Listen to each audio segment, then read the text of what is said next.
Welcome back. You're watching ED Inside. E-commerce has been around in India for more than a decade, but it still has a long way to go. So far, it's just a $2 billion market, and travel, classifieds and real estate are the portals that have gained some traction. But even here, earning a tidy profit is proving to be notoriously difficult. Nikhil Sivadas tells you why. The world's second largest rail network, one that caters to 13 million passengers every day. A network that has been the backbone of the Indian economy for more than 150 years. So when Indian Railways launched online bookings in 2005, everyone expected it to be a success. But no one could have guessed how big it would become. Today, IRCTC's portal leads India's e-commerce market. In April this year, it registered a record 9 million transactions and is the top-ranked e-governance project executed in India. It revolutionized the manner in which Indians saw computers, Indians saw IT. The old registers, people had to maintain different train-wise, date-wise registers, huge number, and there was also a scope for corruption, some seats being blocked and otherwise. Now it's a very transparent system. But it's not just train travel. IRCTC offers air tickets too. That's because the Indian middle class has been actively logging in to buy air tickets online in the past few years. That's what makes the travel sector one of the most successful e-commerce verticals in the country. And who better to talk about it than Deep Kalra, the man who introduced online travel to Indians through his portal MakeMyTrip.com. Buying a ticket becomes a very quick transaction where you don't need to know much more beyond the time, which is what time will your travel be and what date will your travel be and what is the price of the ticket.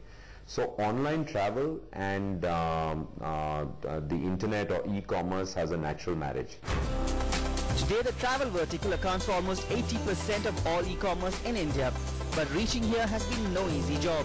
A fixed business model, wafer-thin margins, expensive air travel and the global economic downturn meant that players had to continue bleeding even during the downturn. That's when many of them chose to diversify their interests into value-added services like hotel bookings, car rentals and bus and rail tickets.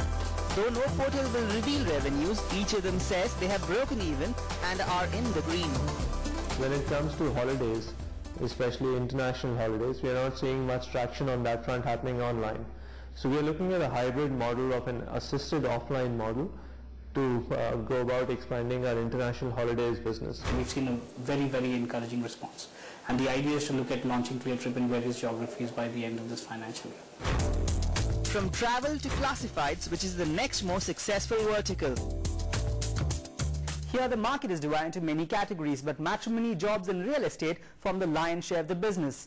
In terms of revenue, matrimony is the largest because it is a fixed subscription-based business model. Blending tradition with new age tech, these portals essentially charge a subscription fee to allow a user to post and search profiles on their account.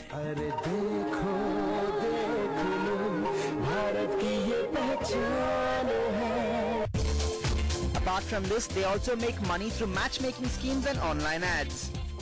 You've got so much pressure to get married, really, and such few opportunity to meet potential life partners. So I'm not surprised that, people are turning to organized matrimonial services, as we like to call ourselves.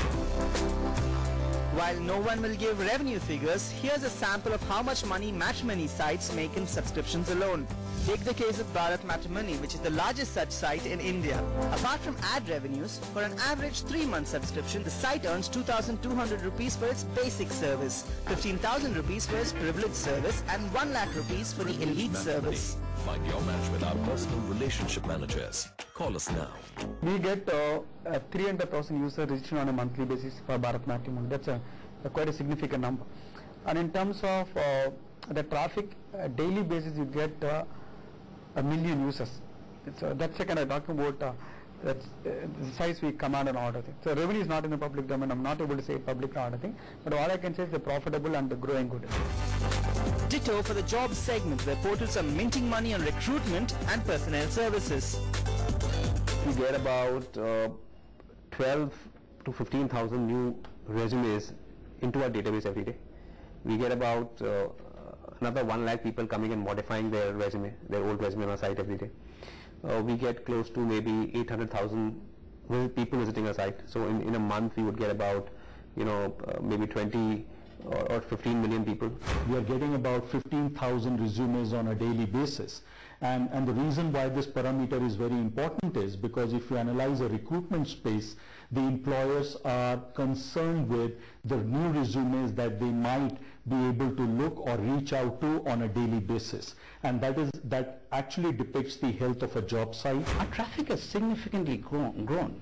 We had thought in the recession months, we had thought that that's going to where people are going to look for jobs.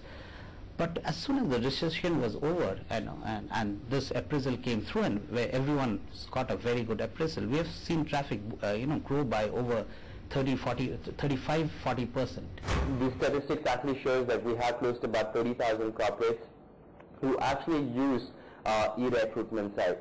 Now at ClickJobs, what we're trying to do is that we're trying to see whether we can penetrate into a market which has got at least about 7 million SME clients. And then there's real estate, which is not quite in the green yet, primarily because Indians are still not used to making high-value brick-and-mortar purchases online. You also want to look out and see whether you have enough sunlight coming in. Who's your neighbor, and whether it's the view. Is it really a sea view? Is it a Jhopalpatti view? What kind of view it is. So there are certain issues when it comes to doing real estate completely on an e-commerce platform. Buyer interest has come in, and sellers, agents are coming up with a whole lot of new projects and so on. We're beginning to see a huge increase in traffic, but more significantly our share of traffic's improved. From those who have tried and tested the waters to the ones that are slowly making their way into niche markets like m-commerce. With 3G spectrum being made available in India, m-commerce is expected to be the next big vertical. Not just because of the availability of content, but also because of the ease of use. This is going to be an alternative to the low internet penetration, low PC penetration, and higher utilization, high usage, plus the awareness of use because of the penetration and higher utilization, high usage, plus the awareness of use because of the existing 2G usage have given enough awareness for the Indian population who may not have been educated enough to use PCs, but they are today educated enough to use mobile. M-commerce is the next big thing around the world, with the US and Japan jointly registering sales of over $12 billion last year. According to research firm Gartner, M-commerce around the world will grow at a scorching 50% this year, which means that customers will be flooded with more choices than ever before. But can India make it for the lost time in the online race? Ajit Balakrishnan of Rediff and Suvir Sujan of Nexus Venture Partners answered that in a short while. So stay with us. We are witnessing a transformation in the Indian